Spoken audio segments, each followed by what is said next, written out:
নমস্কাৰ ষ্টুডিঅ'ৰ মজাত মই মিনহাজ কালিৰ দিনটোত প্ৰধানমন্ত্ৰী নৰেন্দ্ৰ মোদী অসমত আহি উপস্থিত হ'ল আৰু তাৰ পিছতেই যি যান-জঁট হ'ল সেয়া এক প্ৰকাৰ অভাৱনীয়ভাৱে হৈছিল আৰু সেই যান-জঁটৰ মাজত কেইবাখনো এম্বুলেন্স আবদ্ধ হৈ ৰল ৰাষ্ট্ৰীয় ঘাইপথৰ মাজমজিয়াত কেইবাখনো এম্বুলেন্স আবদ্ধ হৈ ৰল আৰামত পাৰ হ'ল তেওঁলোক ঠিকেই কিন্তু এম্বুলেন্সত ছটপটাই থকা সেই ৰোগীসকলৰ অৱস্থা কি হ'ল ছটপটাই থকা ৰোগীক কঢ়িয়াই লৈ অহা এম্বুলেন্স বিপৰীত দিশৰ পিনেও আহিও পাৰ হ'ব নোৱাৰিলে এক প্ৰকাৰ কেইবা ঘণ্টা ধৰি আবদ্ধ হৈ থাকিবলগীয়া হ'ল ৰাজপথৰ মাজমজিয়াত এম্বুলেন্স সহ ছটপটাই থকা ৰোগীসকল এক অভাৱনীয় পৰিস্থিতিৰ সৃষ্টি হ'ল যান-জঁটে চূড়ান্ত পৰ্যায়লৈ গতি কৰিলে অৱশেষত ৰাজপথৰ মজিয়াত আবদ্ধ হ'ব লগা হ'ল কেইবাখনো এম্বুলেন্স বিপৰীত পিনৰ পিনা পাৰ কৰাবলৈ চেষ্টা কৰিছিল যদিও কিছু সময়ত ব্যৰ্থ হ'ল এই এম্বুলেন্স পাৰ কৰোৱাত এক দৃশ্যাংক আমাৰ হাতত আছে সবিস্তাৰে আমি এই দৃশ্যাংক আপোনালোকক দেখুৱাবৰ কাৰণে চেষ্টা কৰিছোঁ এই দৃশ্যাংকত আপোনালোকে মন কৰিছে এই দৃশ্যাংকটো দেখুৱাইছোঁ কেনেদৰে এম্বুলেন্স কেইখনে আবদ্ধ হৈ ৰৈছে দুই পিনে ৰাজপথ জাম হৈ পৰিছে দুই পিনে ৰাজপথৰ বাহনসমূহ ৰখাই দিয়া পৰিলক্ষিত হৈছে আৰু সেই যান বাহনৰ মাজত আবদ্ধ হৈ পৰিছে দুখনকৈ এম্বুলেন্স এয়া স্পষ্টভাৱে আপোনালোকক দেখুৱাইছোঁ এয়া এম্বুলেন্স দুখন কেনেদৰে বিপৰীত দিশৰ পিনে লৈ আহিবৰ কাৰণে চেষ্টা চলাইছিল যদিও ব্যৰ্থ হৈছে লৈ পাৰ কৰাবলৈ সক্ষম হোৱা নাই এইসকল লোক অহৰহ চেষ্টা চলাইছে ব্যক্তিকেইগৰাকীয়ে পাৰ কৰাবলৈ কিন্তু কিছু ক্ষেত্ৰত ব্যৰ্থ হৈ গৈছে এই লোকসকল এম্বুলেন্সৰ যি ৰাস্তা সেই এম্বুলেন্সৰ বাবেও ৰাস্তা নোহোৱা হৈ পৰিছিল যান-জঁটৰ মাজত আবদ্ধ হৈ পৰিছিল আৰামত পাৰ হ'ল তেওঁলোক ৰজাঘৰীয়া আৰামত পাৰ হৈ গ'ল ৰাজপথৰ মাজেৰে নিশ্চিত বিহুৰ মাজেৰে কিন্তু এম্বুলেন্সত ছটপটাই থকা সেই ৰোগীকেইগৰাকী আবদ্ধ হৈ পৰিল এনেদৰে হাস্পতাল নাপাওঁতেই ৰাজপথৰ মাজমজিয়াত আৰু ৰজাঘৰীয়া কিন্তু নিৰাপত্তা বেষ্টনীৰ মাজেৰে কোনো ধৰণৰ এটা পিপৰাও নথকাকৈ ৰাজপথৰ মাজত এটা পিপৰাও নথকাকৈ পাৰ হৈ গ'ল আৰামত ৰাইজক হাত বা দি কিন্তু আবদ্ধ হৈ গ'ল এনেদৰে এম্বুলেন্স যি এম্বুলেন্সত আছিল ছটপটাই থকা ৰোগী যি এম্বুলেন্স হাস্পতালৰ অভিমুখে আহি আছে সেই এম্বুলেন্স এনেদৰে আবদ্ধ হৈ পৰিল আৰু ইয়াৰ পূৰ্বে কিছু ডাইলগ এতিয়া সাধাৰণ জনতাৰ মুখে কিছু নেতাৰ ডাইলগ সাধাৰণ জনতাৰ মুখে হোৱা পৰিলক্ষিত হৈছে চাওক দৃশ্যাংক কেনেদৰে ৰাজপথৰ মাজমজিয়াত আবদ্ধ হৈ পৰিল এম্বুলেন্স এই মুহূৰ্তত চাওক দৃশ্যাংক এই দৃশ্যাংকত আপোনালোকে মন কৰিছে এই দৃশ্যাংকটো দেখুৱাইছোঁ কেনেদৰে এম্বুলেন্স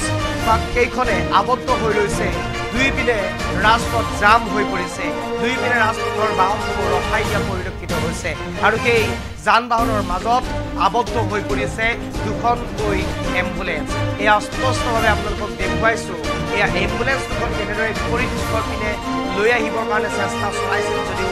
ব্যৰ্থ হৈছে লৈ পাৰ কৰাবলৈ সক্ষম হোৱা নাই এইসকল লোক অহৰহ চেষ্টা চলাইছে ব্যক্তিকেইগৰাকীয়ে পাৰ কৰাবলৈ কিন্তু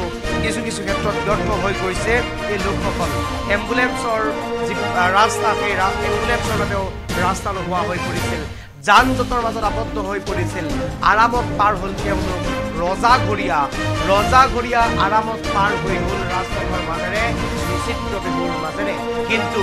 এম্বুলেন্সত ছটপটাই থকা সেই ৰোগীকেইগৰাকী আবদ্ধ হৈ পৰিল এনেদৰে হাস্পতাল নাপাওঁতেই ৰাজপথৰ মাজমজিয়াত আৰু ৰজাঘৰীয়া কিন্তু নিৰাপত্তা বেষ্টনীৰ মাজেৰে কোনো ধৰণৰ এটা পিপৰাও নথকাকৈ ৰাজপথৰ মাজত এটা পিপৰাও নথকাকৈ পাৰ হৈ গ'ল আৰামত ৰাইজক হাত বা দি কিন্তু আবদ্ধ হৈ গ'ল এনেদৰে এম্বুলেন্স যি এম্বুলেন্সত আছিল ছটপটাই থকা ৰোগী যি এম্বুলেন্স হাস্পতালৰ অভিমুখে আহি আছে সেই এম্বুলেন্স এনেদৰে আবদ্ধ হৈ পৰিল আৰু ইয়াৰ পূৰ্বে কিছু ডাইলগ এতিয়া সাধাৰণ জনতাৰ মুখে কিছু নেতাৰ ডাইলগ সাধাৰণ জনতাৰ মুখে হোৱা পৰিলক্ষিত হৈছে চাওক দৃশ্যাংক কেনেদৰে ৰাজপথৰ মাজমজিয়াত আবদ্ধ হৈ পৰিল এম্বুলেন্স এই মুহূৰ্তত চাওক দৃশ্যাংক এই দৃশ্যাংকত আপোনালোকে মন কৰিছে এই দৃশ্যাংকটো দেখুৱাইছোঁ কেনেদৰে এম্বুলেন্স কেইখনে আবদ্ধ হৈ ৰৈছে দুই পিনে ৰাজপথ জাম হৈ পৰিছে দুই পিনে ৰাজপথৰ বাহনসমূহ ৰখাই দিয়া পৰিলক্ষিত পৰিলক্ষিত হৈছে আৰু সেই যান বাহনৰ মাজত আবদ্ধ হৈ পৰিছে দুখনকৈ এম্বুলেন্স এয়া স্পষ্টভাৱে আপোনালোকক দেখুৱাইছোঁ এয়া এম্বুলেন্স দুখন কেনেদৰে বিপৰীত দিশৰ পিনে লৈ আহিবৰ কাৰণে চেষ্টা চলাইছিল যদিও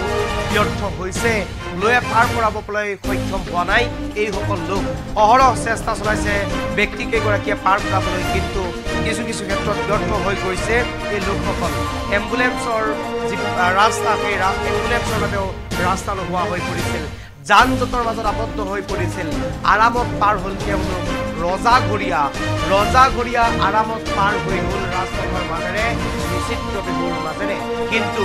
এম্বুলেন্সত চলাই থকা সেই ৰোগীকেইগৰাকী আবদ্ধ হৈ পৰিল এনেদৰে হাস্পতাল নাপাওঁতেই ৰাজপথৰ মাজমজিয়াত আৰু ৰজাঘৰীয়া কিন্তু নিৰাপত্তা বেষ্টনীৰ মাজেৰে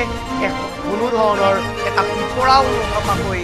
ৰাজপথৰ মাজত এটা পিপৰাও নথকাকৈ পাৰ হৈ গ'ল আৰামত ৰাইজক হাত বা দি কিন্তু আবদ্ধ হৈ গ'ল এনেদৰে এম্বুলেন্স যি এম্বুলেন্সত আছিল চলাই থকা ৰোগী যি এম্বুলেন্স হাস্পতালৰ অভিমুখে আহি আছে সেই এম্বুলেন্স এনেদৰে আবদ্ধ হৈ পৰিল আৰু ইয়াৰ পূৰ্বে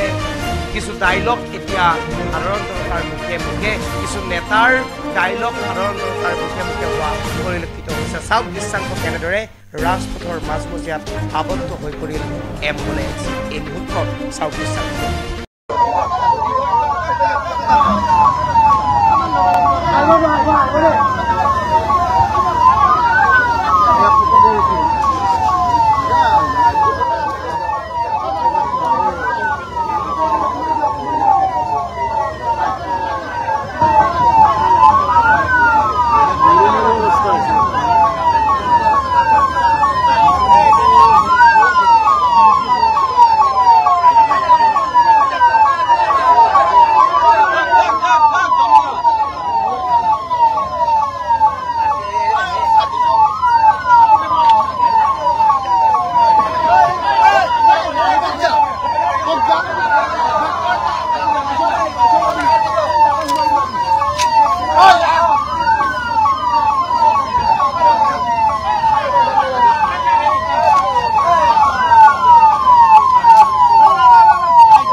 বিপৰীতে ৰাইজৰ স্বাৰ্থত।